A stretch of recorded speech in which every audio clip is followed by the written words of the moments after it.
Sophia girls school में Diwali celebration हुआ। हालांकि इस सेलिब्रेशन में ना तो स्कूल के बच्चों की भीड़ थी और ना ही उनकी तालियां। दरअसल दीपावली के अवसर पर कुछ बच्चों ने रामलीला का मंचन किया और साथ ही कोविड-19 से बचाव के उपाय बताते हुए सभी को संदेश दिया कि जीवन बहुमूल्य है और इसकी सुरक्षा आपके अपने हाथों में है। स्कूल में हुए इस कार्यक्रम में प्रिंसिपल सिस्टर गेल ने बच्चों को महरूम नहीं होने दिया। उन्होंने पूरे सेलिब्रेशन का लिंक बच्चों को ग्रुप में भेजकर बच्चों के चेहरे पर मुस्कान ला दी। बच्चों ने रामलीला का मंचन देख बस यही कहा, काश वो भी वहाँ होते और सभी के साथ मिलकर एंजॉय करते। लेकिन कोविड-19 के चलते ये संभव नहीं हो पाया, तो सिस्टर ने बच्चों को दीपावली का ये नायाब तोहफा देकर उनकी दीपावली में 4 चांद लगा दिए। आप देखिए सोफिया स्कूल के बच्चों ने कैसे रामलीला के किरदारों को जीवंत कर सबका मन मोह लिया और इस मंचन के माध्यम से कोविड-19 से बचाव के तरीके भी बताए। में बसा है। इसकी स्थापित मर्यादाएं जीवन के प्रत्येक क्षेत्र में हमारा मार्गदर्शन करती हैं, जैसे भाई का भाई के प्रति, राजा का प्रजा के प्रति, पत्नी का पति के प्रति और पुत्र का पिता के प्रति कर्तव्य प्रदर्शित करती हैं। साथ ही जन साधारण को भाव अभिव्यक्ति की स्वतंत्रता प्रदान करती हैं। धार्मिकता से ओतप्रोत यह एक ऐसा ग्रंथ है जिसमें सब कुछ उच्च कोटि का है। हमारी भारतीय संस्कृति में सभी के सुखी व निरोगी होने की कामना की गई है। आज के संदर्भ में भी रामायण उसी प्रकार हमें भी इस कोरोना काल में आज्ञाकारी बनना है। हमें अपने बड़ों का, गुरुओं का और प्रधानमंत्री जी की आज्ञाओं का पालन करना है। हमें कुछ समय के लिए संयमपूर्ण जीवन व्यतीत करना है तथा तपस्वियों की भांति हमें सात्विक भोजन ग्रहण करना है।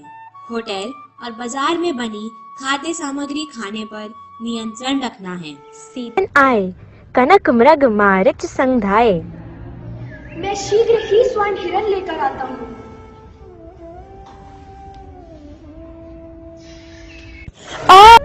रावण सीता जी का हरण इसलिए कर सका क्योंकि वह भिक्षुक के वेश में आया और सीता जी उसके छल कपट को ना समझ सकी। ठीक उसी प्रकार मित्रों द्वारा बुलाए जाने पर भी हमें उनसे दूरियां बनाए रखनी है और अपने घर की सीमा रेखा का उल्लंघन नहीं करना चाहिए, क्योंकि कोरोना छद्म वेश में हमें पकड़ सकता है। अशोक वाटिका में सीता ने पतिव्रत धर्म का पालन करते हुए रावण से अपनी रक्षा की। पत्तों की ओट में हनुमान जी छिपे हुए हैं। सीता जी को देखकर हनुमान जी ने उन्हें प्रणाम किया। सीता जी के सिर पर जटाओं की वेड़ी बन गई है। सीता जी नीचे की ओर देख रही हैं और उनके मन में भगवान राम है। उसी समय रावण वहां आ जाता है। उसने बड़े यत्न से अपने आप को वस्त्राभूषण से सजा रखा था। वह भयभीत हुई उस सुंदरी अबला कोरोना रूपी रावण को हराने के लिए मास्क का प्रयोग करना अति आवश्यक है। केवल तिनके की आड़ से ही रावण सीता तक नहीं पहुंच सका था। ठीक वैसे ही मास्क हमें कोरोना से सुरक्षा प्रदान करता है।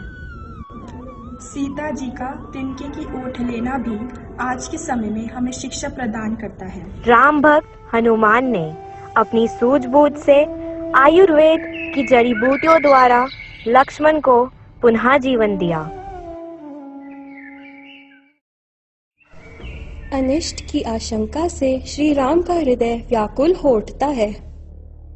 लक्ष्मण, क्या हुआ तुम्हें भ्राता लक्ष्मण?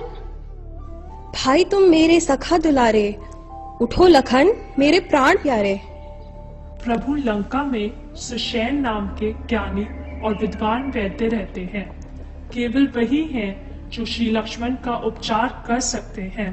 प्रभु, मुझे आज्ञा दीजिए, मैं सुषेण वैद्य को लेकर आता हूँ। लंका पहुंच गए बजरंगी। आज के संदर्भ में भी आयुर्वेद प्रासंगिक है, जहाँ एलोपैथिक दवाइयाँ हमारे शरीर पर अनेक दुष्प्रभाव डालती हैं, वहीं आयुर्वेद में गिलोय, हल्दी, काढ़ा, हमारे गरम मसाले, लौंग, दालचीनी इत्यादि से शीघ्र स्वास्थ्य लाभ होता है और साथ ही हमारे शरीर की रोग प्रतिरोधक क्षमता भी बढ़ती है। भारत में ही नहीं परंतु पूरे विश्व में आयुर्वेद ने अपना एक स्थान बनाया है। श्री राम ने मनुष्य अवतार लिया था, इसलिए मानवीय दुखों की अनुभूति की। लोक निंदा के कारण उन्हें सीता की अग्नि परीक्षा लेनी पड़ी। श्री राम के ऐसे कठोर वचनों को सुनकर सीता जी ने लक्ष्मण से कहा, तुम मेरे धर्म के आचरण में सहायक बनो और तुरंत अग्नि तैयार करो। मैं अपनी शुद्धता का प्रमाण दूंगी। यदि मेरा हृदय एक क्षण के लिए भी रघुनंदन श्री राम से दूर रहा, यदि मैंने मन, वाणी और क्रिया से एक क्षण के लिए भी रघुनंदन श्री राम का विस्मरण नहीं किया, यदि सूर्य, दिन रात, वायु दिशाएं, दोनों संध्याएं, पृथ्वी देव तथा अन्य देवता मुझे शुद्ध आचरण वाला समझते हो, तो हे अग्निदेव, मैं अपने सतीत्व की परीक्षा में खरी उतरूं। आपसे मुझे कोई भय न लगे। अग्नि की तरह पवित्र मैं स्वयं को पवित्र अग्नि में समर्पित करती हूँ। अग्नि शुद्धता व पवित्रता का परिचायक है। माता सीता ने भी अग्नि परीक्षा देकर अपनी पवित्रता का प्रमाण दिया था। अग्नि का महत्व आदिकाल से ही चलता आ रहा है। इस समय भी इसका बहुत महत्व है। हमें गर्म पानी पीना चाहिए, भाप लेनी चाहिए और अच्छे से पके हुए भोज्य पदार्थ खाने चाहिए। जब हम ऐसे शुद्ध भोजन का ग्रहण करेंगे, तभी हम कोरोना रूपी रावण को मार गिराएंगे। On this Diwali night, let the glow be bright and bright.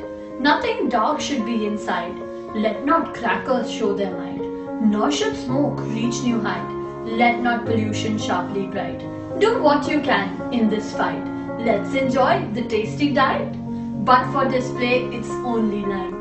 Diwali's delight, Diwali's delight. The pandemic has rendered so many people homeless and jobless, thereby making survival impossible for them. During the times of a crisis, it becomes extremely important to further the cause of Atmanirbhar Bharat and brighten the lives of so many domestic sellers. This Diwali, let us all join hands to build and develop our nation in this festive season and bring smiles on innumerable faces. Let this Diwali burn all your problems and difficulties and bring universal compassion in the joy of peace and love and harmony among all. Jai Hind!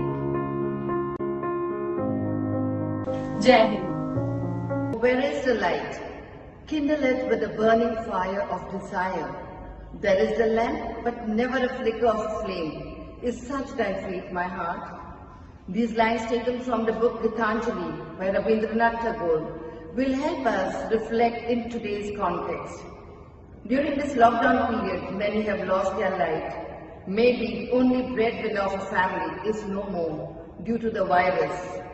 Some have lost their jobs, and our soldiers protecting our borders have sacrificed their lives.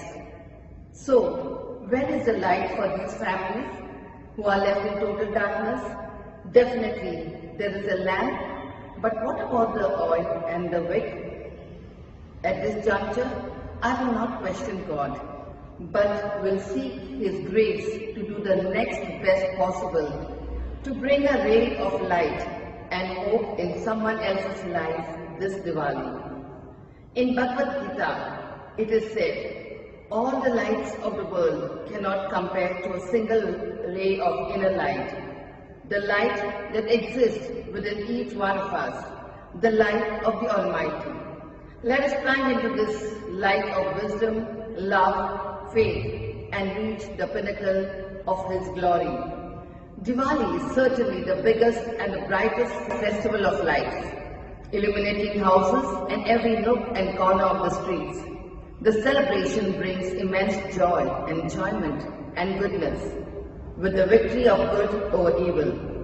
May God bless each one of you and your family members with peace, joy, and prosperity. Let us also celebrate Diwali as the Green Diwali this year. May the 1,000 lights dispel the coronavirus from the face of the earth.